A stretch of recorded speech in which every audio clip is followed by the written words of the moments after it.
1. From flat metal sheet cutting, switch over to pipe cutting. Click F4, Setups. 2. Click F5, System, and click Enter to enter. 3. 4. Horizontal axis pulse. Change to the pipe cutting pulse. Different diameter pipes. Different pulse. There is one computational formula. Fill in the value and click F8 to save it.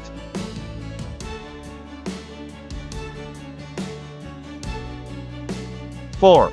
Then move the plasma head to the center of metal pipe.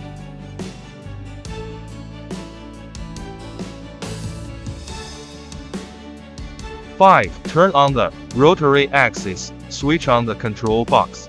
6. Set the cutting speed, ACR and IHS height. 7. Click Start button, then start to cut or not. Then click Enter to be sure.